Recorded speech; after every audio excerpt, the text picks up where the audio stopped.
시편 55편 22절 말씀입니다. 내 짐을 여호와께 맡기라. 그가 너를 붙드시고 의인의 요동함을 영원히 허락하지 아니하시리로다. 아멘. 하나님께 맡긴 인생은 흔들리지 않습니다 라는 제목으로 함께 은혜를 나누고자 합니다. 우리는 모두 인생이라는 길 위에를 걸어가고 있지 않습니까? 그 길은 누구에게나 고유하고 아주 특별합니다. 그렇지만 공통점이 하나 있습니다. 바로 짐을 지고 간다라는 것이지요.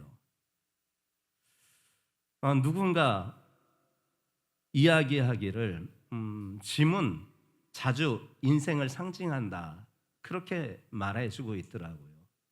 유명한 철학자 쇼펜하우어도 말하기를 인간은 그 무게를 짊어진 채 살아간다, 이런 격언을 남기는 걸 보게 됩니다. 누구나 이렇게 짐을 지고 갑니다. 마치 어떤 문학 작품의 주인공들처럼 우리는 말하지 못할 그런 무거운 짐을 가슴에 품고 살아갑니다. 그 짐이 때로는 우리를 짓눌러서 우리를 위축되게 하지만 우리는 그 짐을 벗어던질 수가 없습니다. 그 짐을 지고 가야 하는 것입니다. 문제는 이 짐을 어디에, 누구에게 맡기느냐인 것입니다. 어떤 사람은 자기 자신에게, 또 어떤 사람은 다른 타인에게, 또 어떤 사람은 돈에게, 어떤 사람은 권력에게, 권세에게 등등 그 짐을 맡겨보려 합니다. 그러나 여지없이 느끼는 바는 무엇이냐? 더 깊은 고단함에 빠지고 더 큰 실망만 안고 살아가게 된다는 것입니다. 하나님의 말씀, 성경은 분명하게 말씀하고 있습니다. 네 짐을 여호와께 맡기라. 이보다 분명한 말씀이 어디 있겠습니까? 하나님은 우리가 짊어지는 그 인생의 벅찬 짐을 대신 감당해 주시는 분이시라는 것입니다. 믿음은요, 내가 혼자 싸우는 것이 아닙니다. 내 짐을 맡기고 주님의 도우심을 신뢰하는 삶이 믿음 아니겠습니까? 바로 오늘 본문의 다윗이 그런 인물입니다. 이 다윗을 통하여 하나님께 맡기는 삶, 결코 흔들리지 않는 삶이 어떻게 가능한가를 우리 오늘 살펴보려고 합니다. 인생의 짐은요, 누구에게나 있다라는 사실을 첫 번째 여러분들과 함께 나누려고 합니다. 22절 본문의 초반절입니다. 네 짐을 여호와께 맡기라, 이리 말씀하십니다. 히브리어 원어로 보게 되면 이 짐에 해당되는 단어가요, 단순히 물리적인 짐만을 얘기하는 게 아닙니다. 인생의 무게를 의미하고 있다라는 것이에요. 근데 중요한 단어가 하나 더 있습니다. 맡기라는 이 단어입니다. 이것도 히브리어 원문에서 보게 되면 이 맡기라는 이 단어의 의미는 무엇이냐? 던지라는 겁니다. 던지라는 것입니다. 즉 적극적인 결단과 그 행동을 말할 때 이 맡기라는 히브리어 단어를 쓰게 됩니다. 마치 어떤 것이냐? 우리가 무거운 짐을 지고 이제는 어떤 위치까지도 그걸 놓을 만한 위치에 그것을 가서, 여러분 조심스럽게 이렇게 짐을 내려놓습니까? 너무 무거우면요, 그렇게 못해요. 그 이동하려는 위치까지 가가지고 그 짐을 덜썩하고 그냥 집어던집니다. 바로 여기에서 말하는 히브리어 단어 맡기다라는 의미가 바로 이 내던지다라는 의미예요. 근데 보세요. 인생의 무게의 짐을 여호와 하나님께 이같이 내어 던지라는 것입니다. 이 말씀을 누가 해주고 있느냐? 다윗이 하고 있다는 사실입니다. 사실 이 시편 55편은요, 다윗의 탄식과 고백이 절절히 녹아있는 시입니다. 이 시는 단순히 개인적인 슬픔을 노래한 시가 아닙니다. 왕이자 전사였던 다윗이 가장 사랑했던 사람에게 배신을 당하고 가장 믿었던 사람에게 배신을 당하여 도망자 신세가 된 상황에서 고통의 외침이 바로 이 말씀이었던 거예요. 이 배경을 이해하고 나면 22절 초반절에 네 짐을 여호와께 맡기라, 다윗이 이렇게 말한 것은 단순한 위로가 아니라 정말 극심한 배신감에 밀려오는 그 외로움, 도망자의 그 두려움 속에서도 그럼에도 불구하고 내가 믿음을 선택하겠다라고 하는 그의 고백인 것이에요. 우리 인생의 그 무거운 짐을 여호와 하나님 앞에 내던지는 게 우리의 믿음의 행위인 것입니다. 다윗은 짐을 지고 있는 것이 문제가 아니라 그 짐을 하나님께 맡길 수 있는가? 우리에게 묻고 있는 것입니다. 오늘날 우리는 다양한 형태의 짐을 지고 살아갑니다. 굳이 말 안 해도 그 내용은 아주 가지각색입니다. 우리가 짊어지는 이 무게는 너무나 무거워서 우리가 그 짐에 인생에 눌리게 되어 있습니다. 많은 사람들은 이 짐을 스스로 감당하려고 합니다. 누군가의 도움을 받아보려고 합니다. 돈을 의지해 보려고 하고 여러 가지 그 짐을 해결할 수 있는 방법을 간구하고 살아갑니다. 그리고 세상은 말합니다. 그렇게 스스로 해결하는 자가 지혜롭고 현명한 사람이다. 세상은 계속해서 이야기하며 그렇게 살라고 독려합니다. 그러나 하나님의 말씀은 우리에게 분명하게 말합니다. 네 짐을 여호와께 맡겨라. 이 얼마나 수동적인 태도입니까?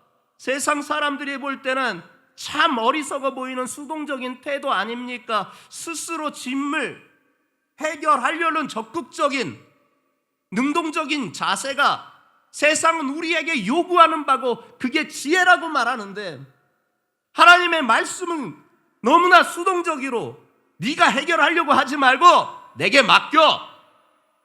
내게 맡기라니까. 내게 맡기라고.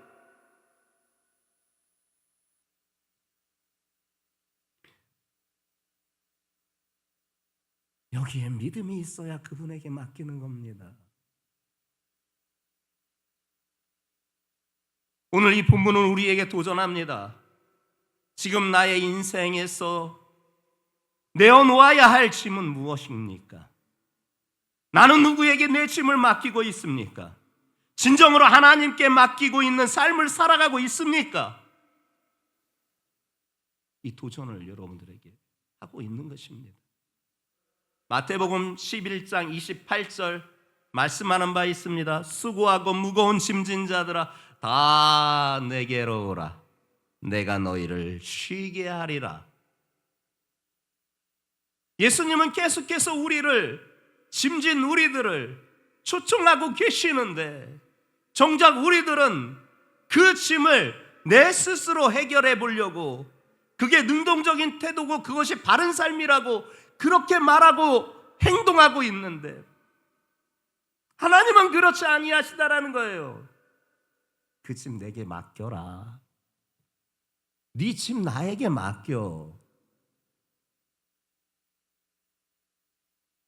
그러면 내가 쉼을 줄 거다. 우리는 짐 없는 인생을 기대할 수 없습니다. 그러나 짐을 어떻게 처리하느냐, 그건 믿음의 차이에서 드러나는 것입니다. 시편 55편 이 다윗처럼 우리도 짐을 지되 그것을 하나님 앞에 맡길 수 있는 우리 믿음의 신자들 되시기를 예수님의 이름으로 축복합니다. 들려주시는 바 하나님은 우리의 짐을 받으시는 분이시라는 거예요. 정작 짐을 던졌더니 그 짐을 받지 않겠다 하면 어찌합니까? 근데 하나님은 우리의 짐을 받아주시는 분이시라는 거예요. 22절 중반절이 이 말씀을 하고 계십니다. 그가 너를 붙드시고, 여기서 붙들다라는 이 히브리어 표현도요, 지탱하다, 지지하다, 버티게 하다라는 동사에서 파생된 단어예요. 다시 말하면은 누군가 잠깐 짐을 맡아주는 것을 의미하는 것이 아니라 무너질 듯한 존재를 계속해서 지탱하고 버티게 하고 지지하면서 살아가게 하는 강력한 능력을 가지신 분이 있다라는 거예요.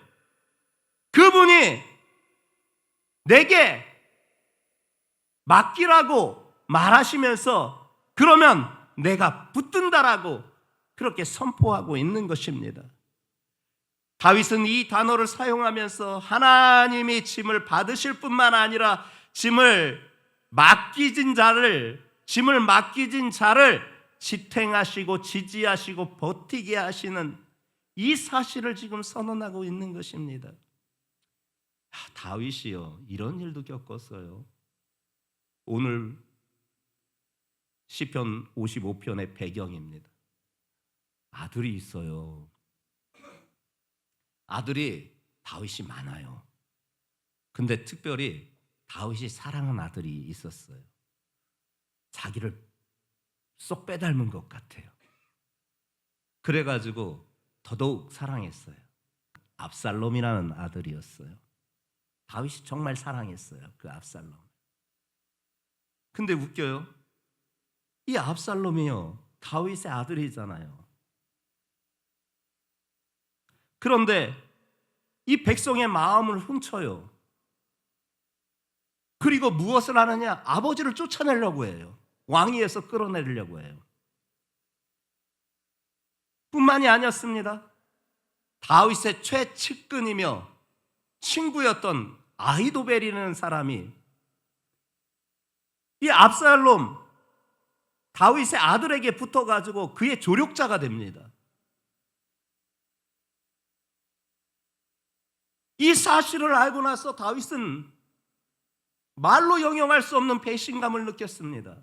자기가 제일 사랑하는 아들이 자기를 배신하고 자기가 제일 믿었던 최측근이자 제일 친한 친구가 그 아들을 도와서 나를 배신하여서 왕위에서 끌어내리려고 하는 이 현실 앞에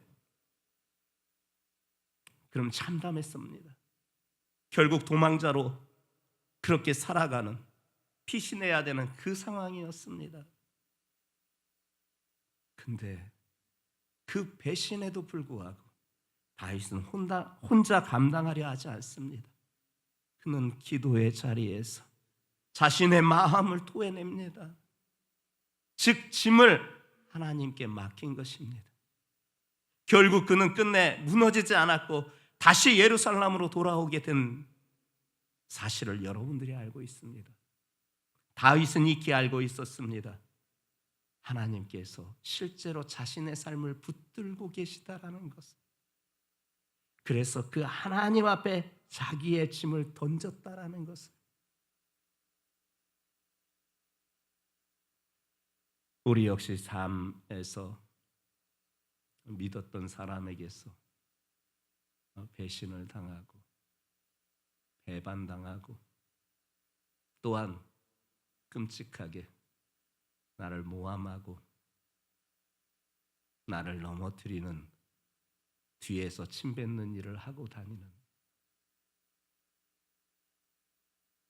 차라리 모르면 좋은데 말이라는 것이 전해져서 언젠가 그것이 들려오는데 그럴 때 느끼는 마음은 다윗과 다르지 않았을 거라 생각됩니다. 그 충격으로 상처를 입고 그 충격으로 우리의 내상도 입고 때로는 몸이 아픈 외상까지도 겪게 되는 것 아니겠습니까? 그런데 결국 우리는 어떻게 해야 되느냐? 그럴 때 그 배신감에 치를 떠는 것이 아니라 기도의 자리로 나아가는 것입니다. 그리고 하나님께 모든 것을 맡기는 것입니다. 그럼에도 불구하고 하나님 앞에 맡긴다고 하면서 여전히 내 손에서 떠나보지 않는 성도들이 대부분입니다. 하나님께 던져버렸으면 내 마음이 평안해야 되는데 던졌습니다. 말하고 뒤돌아서면요, 아유, 어떻게 사냐, 저 인간 어떻게 보냐, 저 왼수 같은 인간 하면서 여전히 내 마음에는 불안이 찾아오는 거. 하나님 앞에 맡겼다며요. 하나님 앞에 짐을 내 던졌다며요. 근데 여전히 우리는 붙들고 있는 것입니다. 그런데 하나님의 말씀은 분명합니다. 맡기기만 하면 내가 너를 붙든다. 시편 37편 24절 말씀하는 바가 있습니다. 그는 넘어지나 아주 엎드러지지 아니함은 여호와께서 그의 손으로 붙드심이니라. 넘어짐은 있을지 몰라도 완전한 실패는 없다라는 거예요. 성도에게 넘어짐은 있어도요, 완전한 실패는 하나님의 백성에게는 없다는 거예요. 왠지 아세요? 하나님이 함께 하시고 그분이 붙드시기 때문에 그렇습니다. 그래서 그는 넘어지나 아주 엎드러지지 아니하면 여호와께서 그의 손으로 붙드심이로다. 이 선언을 해주신 거예요. 여러분, 조금 넘어질 수 있어요. 실패할 수 있어요. 그러나 완전한 실패는 우리에게는 없습니다. 하나님이 함께 하시고 우리를 붙들고 계시는 줄 믿습니다. 하나님은 짐을 맡아주시는 분으로 끝나지 않고 그 짐을 맡긴 자, 그 사람 자체를 붙들어 주시고 지탱해 주신다라는 것입니다. 이 진리를 안다면 더 이상 우리는 혼자 짐을 지려고 끙끙대지 아니할 수 있는 것입니다. 내가 감당할 수 없는 짐을 만났다면 믿음으로 이렇게 고백하시기 바랍니다. 주님, 이 짐을 주님께 내 던집니다. 그리고 내 자신도 주님께 의탁합니다. 아버지께서 책임져 주세요. 그때 하나님은 일하십니다. 내 짐을 내 마음과 내 손에서 떠나보내지 못하니 그분이 일하시지 않고 있는 것입니다. 진정 내가 감당할 수 없는 짐을 만났으면 믿음으로 고백하시기 바랍니다. 하나님, 이 짐 주님께 맡깁니다. 내 자신도 주님께 의탁합니다. 아버지, 살려주시고 역사내 주시옵소서. 이때 여러분들은 하나님의 일하심을 경험하게 될 줄 믿습니다. 그렇게 하나님께 맡기는 삶은요, 흔들리지 않는 것이에요. 22절 하반절이 말씀하고 있습니다. 의인의 요동함을 영원히 허락하지 아니하시리로다. 요동한다라는 게 뭐냐? 발이 흔들리는 상태, 중심을 잃어서 넘어지는 상태예요. 여러분, 발이 기운이 떨어지면은 젊은 사람이나 어르신들이나 기운이 떨어지면 하체가 이렇게 흔들리잖아요. 그러면 돌뿌리가 없음에도 불구하고 길이 반듯함에도 불구하고 다리에 기운이 없어서 흔들려서 넘어지게 될 때가 참 많아요. 그러다 보면 다치기도 하고요. 중심을 잃고 넘어지는 거예요. 왜냐? 힘이 없기 때문에.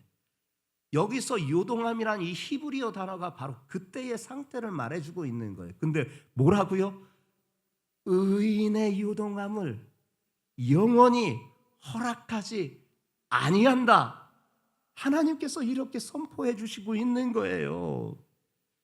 다윗은요, 삶이 흔들리는 위기 속에서 나는 결코 흔들리지 않을 것이다, 이렇게 고백 안 했습니다. 하나님이 흔들리지 않게 하여 주신다, 이렇게 고백했습니다. 큰 차이입니다. 비슷한 것 같으나 큰 차이예요. 다윗의 삶이 흔들린 그 위기 속에서 그는 스스로 나는 흔들리지 않아, 이렇게 말했던 것이 아니라 하나님이 나를 흔들리지 않게 하실 줄 믿어. 이건 큰 차이입니다. 믿음이 있는 자가 고백하는 것입니다. 이 말씀은 단지 다윗의 바람이 아니라 하나님을 신뢰하는 자에게 주어지는 확실한 약속인 줄 믿습니다. 하나님께 맡기는 삶, 다시 말해서 믿음으로 하나님 앞에 전적으로 의탁하는 삶은 어떠한 상황 속에서도 흔들리지 않을 줄 믿습니다. 물론 환경이 요동칠 때도 있습니다. 사람들이 요동칠 때도 있습니다. 그래서 중심이 흔들릴 때도 있습니다. 그러나 넘어지지 않을 줄 믿습니다.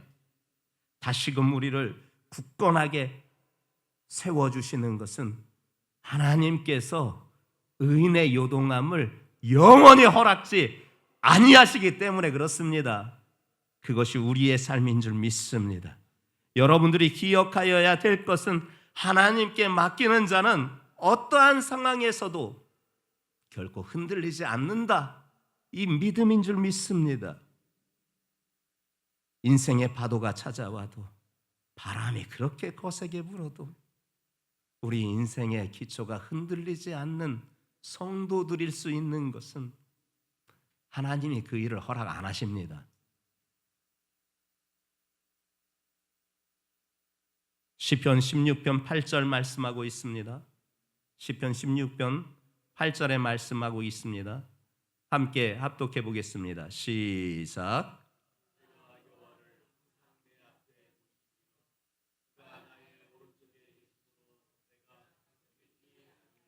아멘. 하나님이 내 삶의 중심에 계시면 나는 흔들릴 수 없습니다. 이 고백이에요. 내가 여호와를 항상 내 앞에 모심이요 중심에 두었다라는 거예요. 그가 나의 오른쪽에 계심으로 내가 흔들리지 아니한다. 하나님이 내 중심에 계시니 그분이 내 오른편에 서서 나를 흔들리지 않게 해주신다. 이 다윗의 고백이 여러분들의 고백이 되시기를 주님의 이름으로 축복합니다. 마태복음 7장 24절 25절 말씀하는 바 예수님의 비유의 말씀입니다. 함께 합독하며 확인해 보겠습니다. 시작.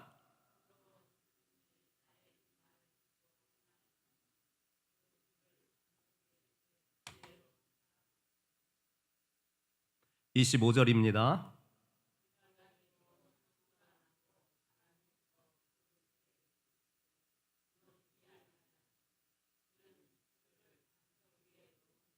아멘. 예수님이 이 비유를 말씀해 주신 것은 삶의 기초를 어디에 둘 것인가에 따라서 흔들림의 유무를 말씀하고 있음을 분명합니다. 여러분들은 반석 위에 주추를 세우시기 바랍니다.